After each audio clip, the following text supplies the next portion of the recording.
Olá, meus amigos, quinto e último bloco da segunda aula. Sei que vocês já estão um pouco cansados. Se precisar, pausem, vão beber aquela água, mas voltem. Não deixe de assistir até o final. Sempre vai ter assunto ali até o último momento. Então, sem muitas delongas, porque realmente o tempo é pouco e o assunto é enorme. Mas vamos lá, com boa vontade e atenção, a gente consegue vencer o assunto sim.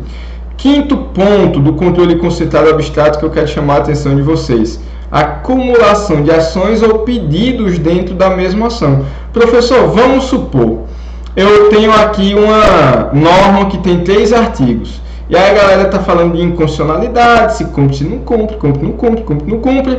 Mas eu acho que o primeiro artigo ele é constitucional, que o segundo é constitucional, que o terceiro é inconstitucional, e só ele, só a título de exemplo. Eu posso pedir numa ação só a decretação da inconstitucionalidade daquele dispositivo e a constitucionalidade dos outros, ou eu tenho que dividir em várias ações. E aí, pessoal, é possível a acumulação em uma mesma ação de pedidos de constitucionalidade e de inconstitucionalidade dos dispositivos diferentes da mesma norma. Então, não precisam entrar com várias ações, uma para pedir que seja constitucional e outra para pedir que seja inconstitucional. Basta uma. Além do mais, exigir mais de uma ação seria contrário aos princípios, da economia e da eficiência. No final das contas, eu já vi várias vezes, como o próprio caso do Código Florestal, que eu já citei para vocês. Eram 4 ADIs e um ADC, juntou tudo para jogar de uma vez só. Olha a questão ali do juiz das garantias, né? Quantas ADIs foram reunidas ali? A 05, a 03, a 01, a 02, a 00, a 99. Tudo falando ali da inconstitucionalidade daquela norma do pacote de crime. Então, olha, aí está sendo questionado partes, não é o todo. Então, por questão de economia e eficiência, se é uma norma só, de preferência entrar com uma ação só, tá bom? E aí, professor, tanto na ADI 5316 quanto na ADPF 378, se entendeu que os pedidos inerentes tanto à DPF, ADI e ADO podem ser analisados conjuntamente, tá bom? E aí, professor, eu vou chamar como? Principalmente na questão da ADPF, meus amigos. É interessante que a gente chame de ADPF, aí é a opinião do professor William, porque tem coisas que eu não poderia abordar nas outras, só cabe na ADPF. E a DPF só cabe como cabe as outras, não é isso? Então, vamos ter cuidado, como por exemplo, o controle de constitucionalidade de uma norma, municipal perante a Constituição Federal. Não há essa previsão para a ADC e para a ADI, como a gente vai ver mais na frente, tá bom? Além disso, professor, possibilidade de acordo em ações objetivas. Pode! Pessoal, o próprio STF, na ADPF 105, admitiu a possibilidade de transação sim.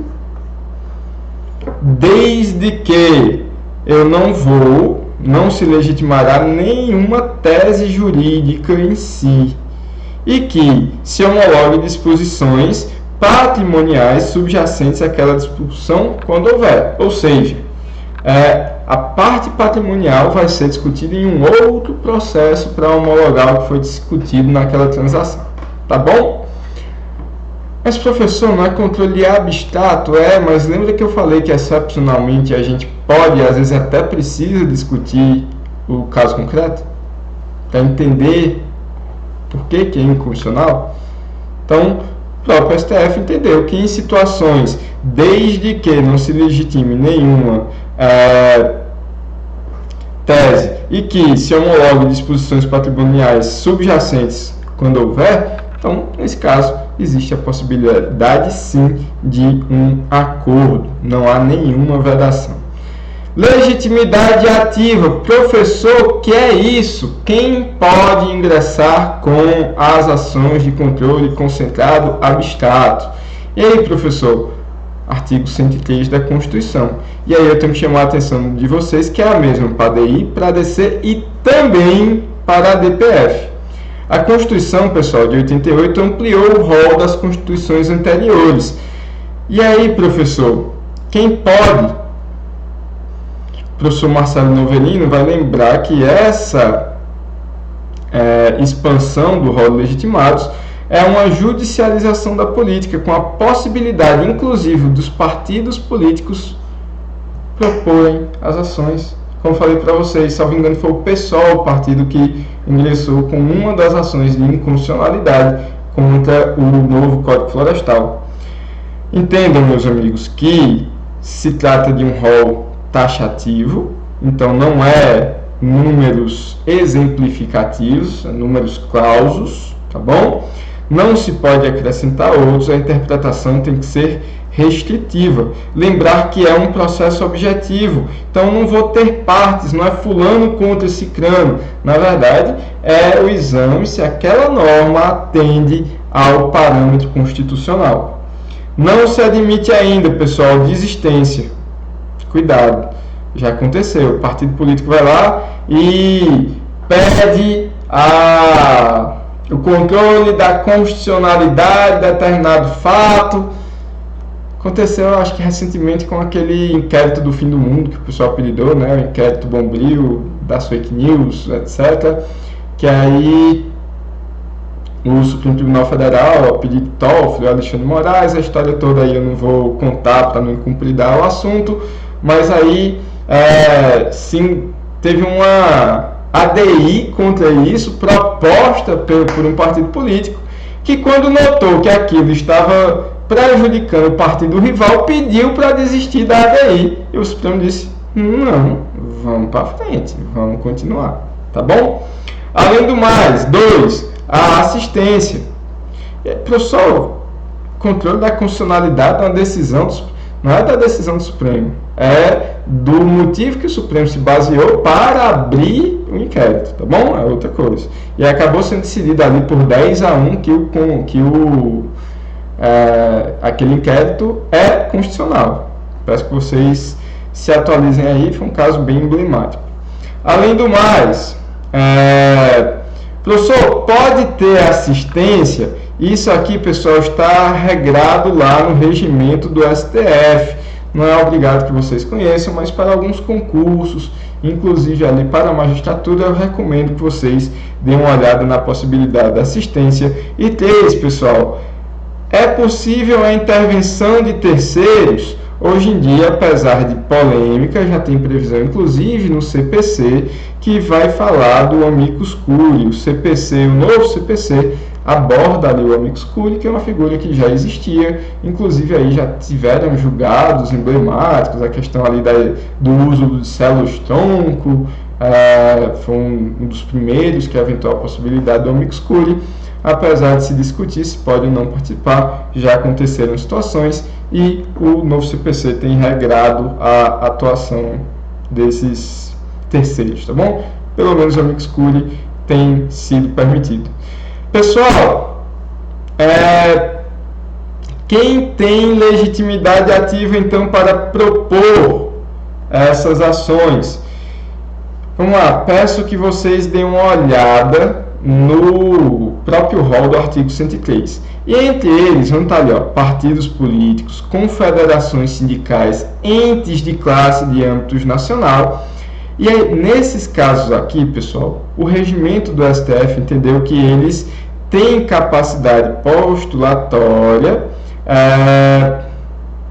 Tem, professor? Não. Esses aqui eles precisam de um advogado. E aí, professor? Opa, gado. Os outros, vamos lá.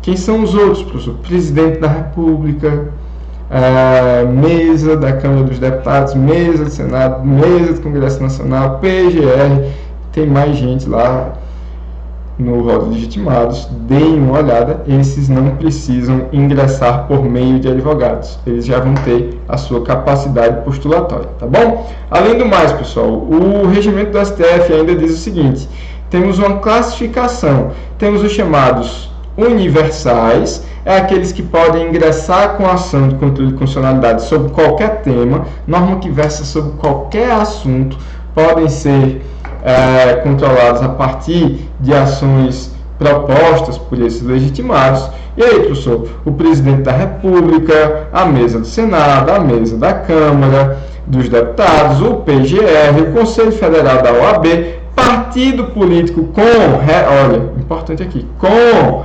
representação do Congresso Nacional. Professor, mas os partidos políticos, eles não precisam de advogado. Uma coisa é a capacidade postulatória, outra coisa é quem que eles podem representar.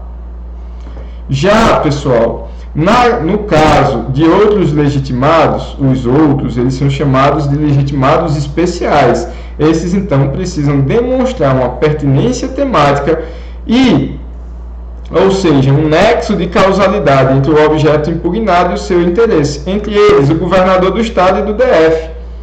Eu estou ingressando com ação contra uma lei federal porque está impactando negativamente o meu estado. Tem que professor, mas não é abstrato? Sim, mas eu tenho que mostrar por que ele está agindo e não outro legitimado. Mesa das Assembleias Legislativas, as confederações sindicais e as entes classistas, essas duas últimas têm que demonstrar que aqueles que estão sendo representados por elas estão sendo de maneira abstrata prejudicados por aquela norma. Tá bom, pessoal?